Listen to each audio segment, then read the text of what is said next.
दोस्तों लाइफ में कुछ भी हासिल करने के लिए सबसे जरूरी क्या है? हेल्थ। और क्या, कुछ समय पहले तक लोग हेल्थ को वेल्थ मानते थे, लेकिन कंपटीशन और स्ट्रेस की इस दौड़ में कहीं ना कहीं हम सब अपनी हेल्थ को इग्नोर करते जा रहे हैं और इसी का नतीजा है बढ़ते लाइफस्टाइल डिजीजेस और थकती हुई जिंदगी। अगर मैं आपसे कहूं कि लाइफ लॉन्ग हेल्दी रहने का सीक्रेट आपकी अपनी बॉडी में छुपा है, तो क्या आप मानोगे? दोस्तों हमारा शरीर खुद ही हमारी सारी बीमारियों और शरीर में जमा टॉक्सिन्स को खत्म करने की कैपेसिटी रखता है, वो भी उसे खाकर। फिर चाहे वो ब्लॉकेज हो, इन्फेक्शंस हो, शरीर में जमा टॉक्सिन्स हो या कैंसर सेल्स। पर अगर ऐसा कुछ है तो क्यों हम बीमार पड़ते हैं? क्यों नहीं सब लोग हमेशा हेल्दी और फिट हैं? क्योंकि अपनी बॉडी के सबसे बड़े दुश्मन हम खुद ही हैं। हमारी लाइफस्टाइल चॉइसेस के कारण हम खुद इस प्रोसेस को कम करके शरीर में बीमारियों को इन्वाइट करते हैं। कैसे, ये जानेंगे आज के इस वीडियो में, जहां हम बात करने वाले हैं 2 नोबेल प्राइज की लिस्ट में आए लाइफ चेंजिंग टॉपिक ऑटोफेगी के बारे में। तो वीडियो को लास्ट तक जरूर देखें ताकि आप अपनी हेल्थ को एक नया आयाम दे सकें और हेल्थ से वेल्थ और सक्सेस का सफर तय कर सकें। तो चलिए शुरू करते हैं। सबसे पहले समझते हैं ऑटोफेगी क्या है और कैसे होता है। ऑटोफेगी शब्द सबसे पहले बेल्जियन बायोकेमिस्ट क्रिश्चियन डी डुवे ने सन 1963 में कॉइन किया था। ऑटोफेगी की साइड और उससे जुड़े सेल ऑर्गेनेल का पता लगाने के लिए 1974 में क्रिश्चियन डी डुवे को फिजियोलॉजी और मेडिसिन का नोबेल प्राइज भी मिला था। उनकी डेफिनेशन के मुताबिक ऑटो यानी सेल्फ और फेगी यानी खाना, यानी सेल्स का अपने अंदर ही मौजूद चीजों को खाना ऑटोफेगी कहलाता है। पर यह प्रोसेस कैसे होती है, कैसे और क्यों सेल्स अपने ही अंदर मौजूद चीजों को खाने लगते हैं? दोस्तों हमारी बॉडी अपने आप में किसी मिरेकल से कम नहीं है। आज की डेट में भी साइंस ह्यूमन बॉडी को केवल 20 से 30% ही समझ पाया है। हमारे शरीर में 60 ट्रिलियन सेल्स हैं और रोज ना जाने कितने सेल्स बनते हैं और कितने मरते हैं। यह प्रोसेस चलती रहती है ताकि हमारी बॉडी का होम्योस्टेसिस यानी बैलेंस स्टेट मेंटेन रहे। ठीक इसी तरह एक सेल के अंदर भी कई नई चीजें बनती हैं और पुरानी चीजें टूटती हैं ताकि सेल जिंदा रह सके और प्रॉपरली काम कर सके। जिस तरह हमारी बॉडी सेल्स से बनी है, उसी तरह एक सेल भी कई सेल्स ऑर्गेनेल्स से मिलकर बना है। सभी ऑर्गेनेल्स अपना अपना फंक्शन करते हैं। कोई प्रोटीन बनाता है, कोई डीएनए, तो कोई एनर्जी।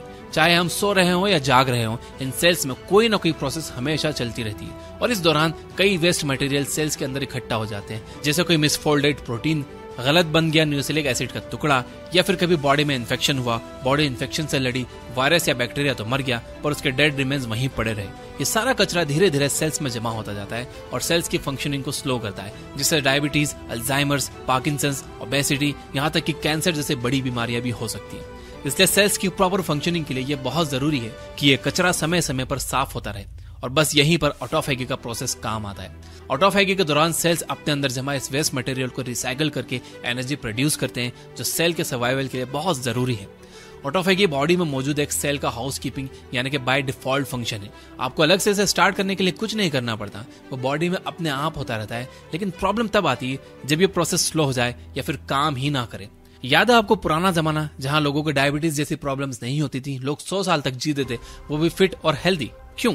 क्योंकि उनकी बॉडी सही से ऑटोफेगी कर रही थी और टाइम टाइम पर अपना कचरा रिसाइकल कर रही थी। ऐसा क्या था उन लोगों की लाइफस्टाइल में जो हम लैक कर रहे हैं? वो है फास्टिंग, खाने का सही रूटीन यानी डिसिप्लिन्ड ईटिंग। आइए जरा उनकी और हमारे ईटिंग हैबिट्स को कंपेयर करते हैं। वो सुबह अर्ली मॉर्निंग उठते थे, अपने डेली के कामों के बाद एक हेवी मील लेकर अपने काम पर निकल जाते थे। काम के बहाने उनका वर्कआउट तो हो ही जाता था, उसके बाद अंधेरा होने से पहले एक बार खाना खा लेते थे और फिर सीधा अगले दिन। इसके अलावा वो लोग हफ्ते में 1 से 2 बार फास्टिंग भी करते थे। और हम क्या करते हैं? फास्टिंग तो छोड़ दो, दिन में कुछ ना कुछ खाते ही रहते हैं। 8-9 बजे नाश्ता किया, अभी वो पचा नहीं, 2 बजे लंच कर लिया, उसका लोड कम हुआ नहीं, फिर स्नैक्स, फिर लेट नाइट डिनर, यानी टोटल मेस। पर खाने का ऑटोफेगी से क्या लेना देना है? आप बताइए, अगर आपके पास सफिशिएंट अमाउंट में ताजा खाना होगा तो आप बासी क्यों खाओगे?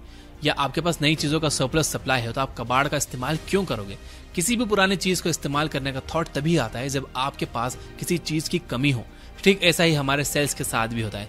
जब तक आप उन्हें एनर्जी और न्यूट्रिशन की सरप्लस सप्लाई आप एक्सटर्नली देते रहते हो, तब तक वो ऑटोफेगी मोड में नहीं जाती। चूंकि ऑटोफेगी एक सेल का बेसिक सर्वाइवल मैकेनिज्म है, तो ये तभी ट्रिगर होता है जब बॉडी में किसी तरह का स्ट्रेस हो, जैसे बॉडी कैलोरी डेफिशिएंट हो या किसी तरह का इन्फेक्शन हो।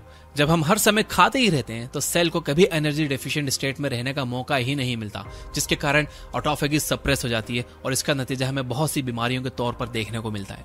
2016 में योशिनोरी ओसुमी नाम के जापानीज साइंटिस्ट को ऑटोफैगी की रिसर्च के लिए नोबेल प्राइज मिला।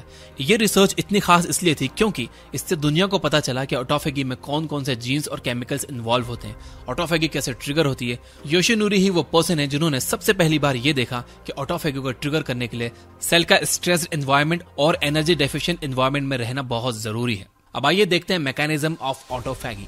ऑटोफैगी के लिए सेल का सबसे जरूरी ऑर्गेनेल है लाइसोसोम। जिस तरह हमारी बॉडी में पेट सभी चीजों को डाइजेस्ट करके उसे छोटे टुकड़ों में बांट देता है और बॉडी फिर उसे अलग अलग फंक्शंस के लिए यूज करती है, उसी तरह लाइसोसोम में भी कई डाइजेस्टिव एंजाइम्स होते हैं जो बड़े मॉलिक्यूल्स को बेसिक मॉलिक्यूल्स में तोड़ देते हैं, जिसे सेल अपनी फंक्शनिंग में यूज कर लेता है। सेल्स में ऑटोफैगी 3 तरह की होती है, मैक्रो ऑटोफैगी, माइक्रो ऑटोफैगी और शैपरॉन मीडिएटेड ऑटोफैगी। मैक्रो ऑटोफैगी जब सेल को किसी बड़े मॉलिक्यूल जैसे बेकार ऑर्गेनेल, इन्फेक्शियस एजेंट के डेड रिमेन्स को रिसाइकिल करना होता है, तो सेल सबसे पहले उसे एक तरह के बबल में रैप कर लेता है जिसे ऑटोफैगसम कहते हैं। फिर ये बबल जाकर लियोजम के साथ मर्ज हो जाता है और सारा कंटेंट लियोजम में चला जाता है। माइक्रो ऑटोफैगी जब किसी छोटे मॉलिक्यूल को डाइजेस्ट करना होता है तो ऑटोफैगसम का फॉर्मेशन नहीं होता, वो मॉलिक्यूल सीधा लियोजम में जाकर डाइजेस्ट हो जाता है। वहीं जब किसी स्पेशलाइज्ड प्रोटीन को डाइजेस्ट करना होता है जैसे कोई टॉक्सिन या बैक्टीरिया वायरस का कोई पार्ट, तो उसे एक खास तरह के व्हीकल पर बैठकर लियोजम के अंदर जाना पड़ता है जिसे शैपरॉन्स कहते हैं, और इस तरह की ऑटोफैगी शैपरॉन मीडिएटेड ऑटोफैगी कहलाती है। ऑटोफैगी के प्रोसेस को समझने के बाद जानते हैं इसके बेनिफिट्स के बारे में। ऑटोफैगी एक नेचुरल सेल्यूलर प्रोसेस है जिसमें डिसफंक्शनल और अननेसेसरी चीजों का डिग्रेडेशन और रिसाइकलिंग होती है। इससे आपकी बॉडी में बहुत से बेनिफिट्स होते हैं जैसे cellular repair and maintenance. Autophagy से damaged protein, dysfunctional cells organelles, cellular debris जैसे कई अनवांटेड वेस्ट मटेरियल सेल्स के अंदर से रिमूव होते हैं, जिससे सेल को रिसाइकिल और रिजुविनेट होने का मौका मिलता है और सेल्यूलर हेल्थ मेंटेन रहती है। ये सेल में रिपेयर और मेंटेनेंस प्रमोट करके सेल की इंटीग्रिटी और फंक्शनैलिटी को मेंटेन रखते हैं। एंटी एजिंग इफेक्ट्स बात बड़े पते की है कि आप जानते हैं कि ऑटोफैगी आपकी उम्र कम दिखाने में भी आपकी मदद कर सकती है। यहाँ तक हम लगभग 30 से 40 दिन तक बिना खाए जिंदा रह सकते हैं, पर इतने दिन तक सेल्स कैसे सरवाइव करते हैं? ऑटोफैगी की बदौलत। ऐसी स्कैसिटी के समय पर ऑटोफैगी सेल्स के वेस्ट मटेरियल से एनर्जी प्रोड्यूस करने की कैपेसिटी देता है ताकि हम एक्सट्रीम से एक्सट्रीम कंडीशन में भी सर्वाइव कर सकें। इंप्रूव्ड इम्यून रिस्पॉन्स इम्यूनिटी बढ़ाने में भी ऑटोफैगी बहुत बड़ा रोल प्ले करता है। पहला ये कि ये इम्यून सेल्स को रिजुविनेट करता है, दूसरा कि ये वायरस और बैक्टीरिया को छोटे छोटे टुकड़ों में तोड़कर एंटीजन प्रेजेंटेशन का काम करता है। दरअसल किसी भी इन्फेक्शियस एजेंट को पहचानने के लिए इम्यून सेल्स को एक प्रोटीन के छोटे छोटे टुकड़ों की जरूरत पड़ती है जिन्हें एंटीजन कहते हैं।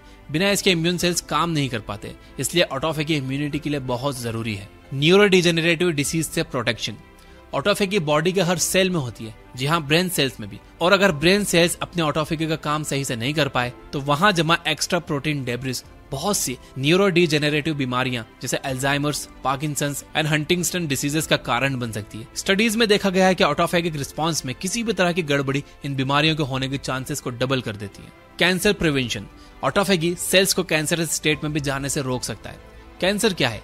सेल्स के डीएनए में डैमेज होना जिसके कारण सेल्स बिना रुके मल्टीप्लाई करते जाते हैं। ऑटोफैगी सेल्स में जमा डैमेज डीएनए को खाकर सेल्स से स्ट्रेस कम करता है और किसी भी तरह के म्यूटेशन को जमा होने से रोकता है, जिससे कैंसर के डेवलप होने के चांसेस कम हो जाते हैं। अब आता है वीडियो का सबसे जरूरी पार्ट कि अपनी बॉडी में ऑटोफैगी को मेंटेन रखने के लिए क्या करना चाहिए और क्या नहीं। एक बात जो इस वीडियो में हमने बार बार सुनी वो ये थी कि बॉडी में ऑटोफैगी तभी होती है जब बॉडी न्यूट्रिएंट डिफिशिएंट स्टेट में होती है। तो इसके लिए आप 3 चीजें कर सकते हो। पहला है फास्टिंग। फास्टिंग आज से ही नहीं बल्कि सदियों से हर धर्म और हर मजहब का हिस्सा रही है। फास्टिंग कई तरह से हो सकती है, जैसे लिक्विड से, वाटर से या इंटरमिटेंट फास्टिंग। बेसिकली फास्टिंग यानी आप एक सर्टेन टाइम तक खाना छोड़ देते हो जिससे सेल्स पर स्ट्रेस पड़ता है और ऑटोफैगी स्टार्ट होती है। लिक्विड फास्टिंग की बात करें तो इसमें आप कम से कम 24 घंटे तक केवल पानी या पॉसिबल ना हो तो लिक्विड जूसेस ही ले सकते हो, और ये फास्टिंग आपको हर हफ्ते 1 दिन करनी होती है। शायद इसलिए पहले हफ्तों में 2 दिन फास्ट बनाए गए थे ताकि लोग एटलीस्ट 1 दिन खाना न खाएं और उनके अंदर ऑटोफैगी चलती रहे, वो हेल्दी और फिट बने रहे। लेकिन आजकल की जनरेशन फास्टिंग का साइंस जाने बिना ही इसे ढोंग कहकर नकार देती है, जबकि ये हमारी बॉडी के लिए बहुत बेनिफिशियल है। दूसरा तरीका है इंटरमिटेंट फास्टिंग का, जो आजकल वेट कॉन्शियस लोगों के बीच बहुत फेमस है। इसमें आप दिन के केवल एक पर्टिकुलर टाइम पर ही खाते हो और फिर कम से कम 12 से 16 घंटे तक कुछ नहीं खाते। जैसे आप सुबह 8 बजे से शाम 6 बजे के बीच में खा लोगे, उसके बाद आप सीधा अगले दिन सुबह 8 या 9 बजे खाओगे। इस तरह से रात को 2 बजे एक ऐसा फेस आएगा जब आपकी बॉडी एनर्जी डेफिशिएंट होगी और आपके सेल्स में ऑटोफैगी टर्न ऑन हो जाएगी। यानी जब आप सो रहे होगे तो आपकी बॉडी आराम से रिजुविनेट हो जाएगी। यही चीज हमारे पूर्वज भी किया करते थे, वो भी दिन डूबने से पहले खा लेते थे। तो हुआ ना पुराना ज्ञान नए नाम के साथ। ऑटोफैगी बढ़ाने का तीसरा तरीका है कैलोरी रिस्ट्रिक्शंस। इसमें आप फास्टिंग की तरह सेल्स को कंप्लीटली न्यूट्रिएंट डेफिशिएंट ना बनाकर उन्हें जरूरत से कम कैलोरीज प्रोवाइड करते हो, जिससे उनके अंदर ऑटोफेगी ट्रिगर हो। इसमें कई तरह के अलग अलग डाइट प्लान्स आते हैं, जैसे high fat low carb diet, जिसे आजकल केटो डाइट भी कहते हैं, फाइबर रिच डाइट और भी कई ऑप्शंस हैं।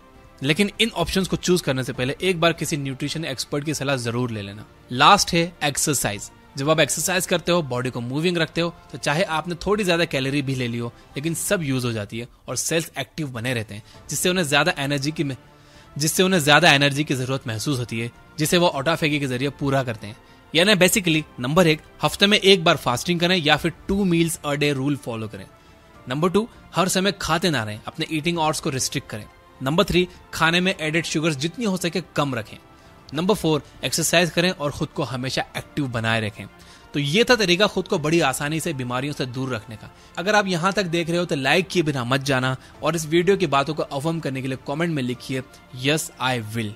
Finally, you guys are amazing. Keep reading, keep learning, keep growing. Thank you for watching.